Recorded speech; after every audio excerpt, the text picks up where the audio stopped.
Okay, well, apparently at least a few people like my little brief audio blogs that I've been doing a few times, so for the time being I'm doing it. Still, again, what have you. I only turned the first one into a video so far, but I guess I'll do the second one and put that on my YouTube channel because apparently people see and like that. And then, of course, I can embed those here on this blog page, in addition to having the initial audio here on the blog page. I expect that the audio will always first be available on the blog page, although the storage on the blog page is a little bit more limited, in principle anyway.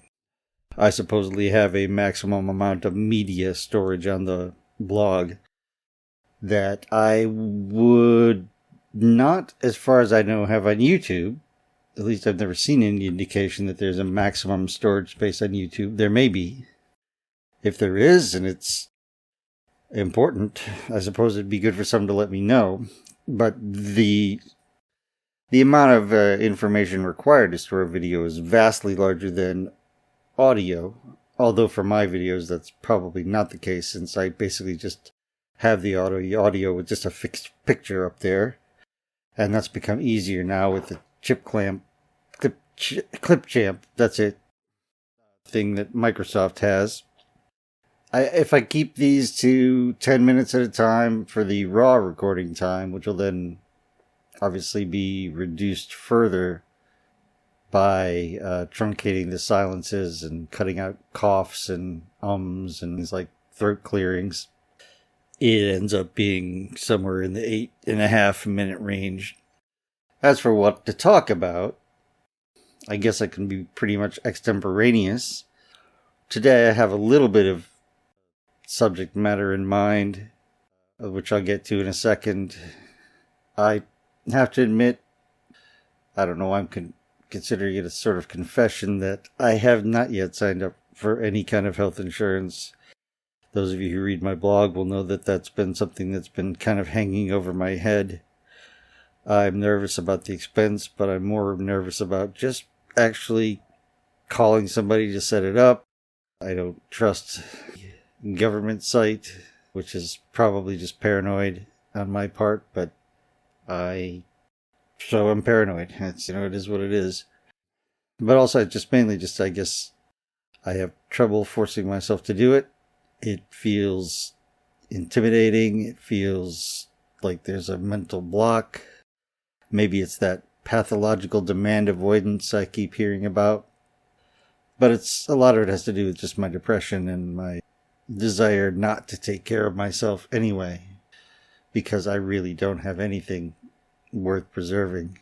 I mean, this is the extent of my personal interactions, other than talking to my sister on the phone, which, I mean, I like talking to my sister on the phone, don't get me wrong, but I can't talk on the phone to her every day, all day and everything, and every day after work, and I don't know. I'm not very interesting, I think. Maybe in small 10-minute bursts I am, or equivalently however long it takes someone to read my blog. I don't know.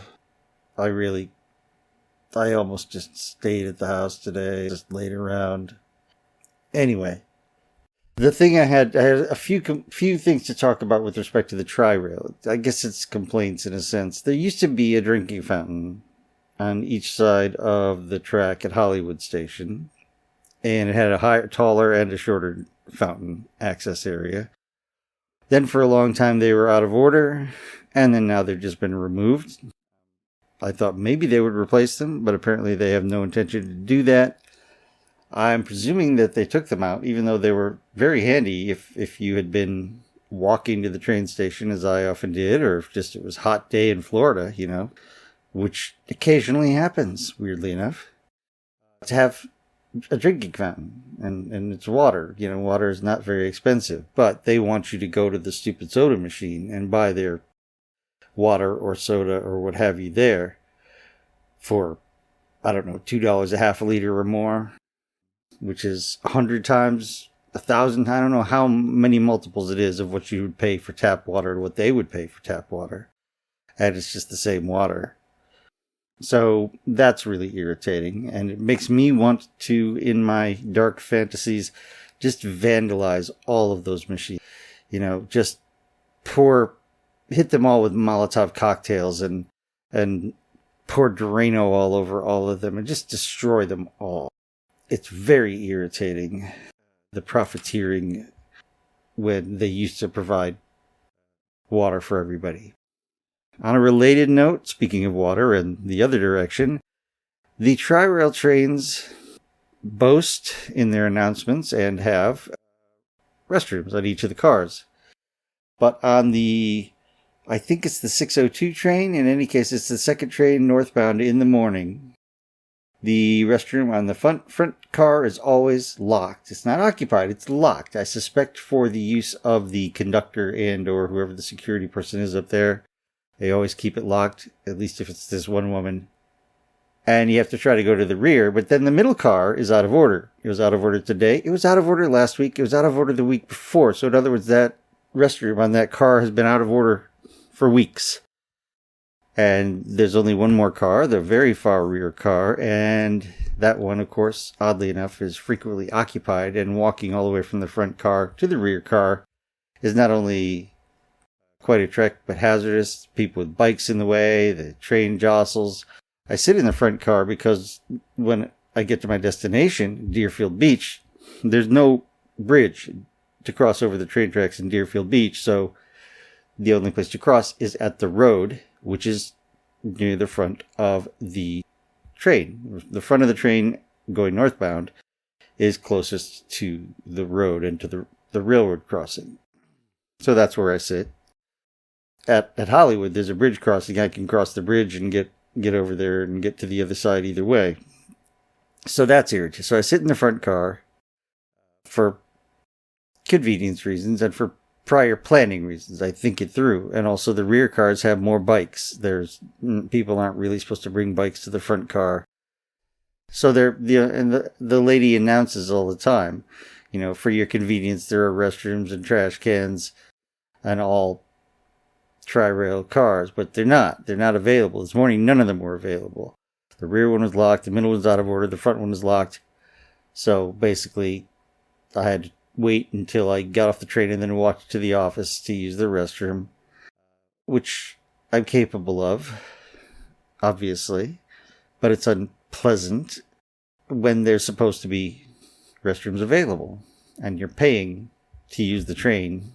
Part of what you're paying for is the conveniences they provide. So, if anyone out there works for Tri-Rail, this is an official complaint.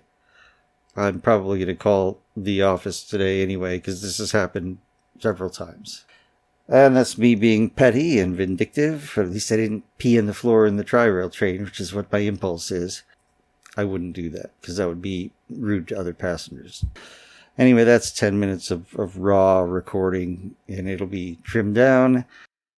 Look for the other videos, quote unquote, to be going up later today and tomorrow and stuff.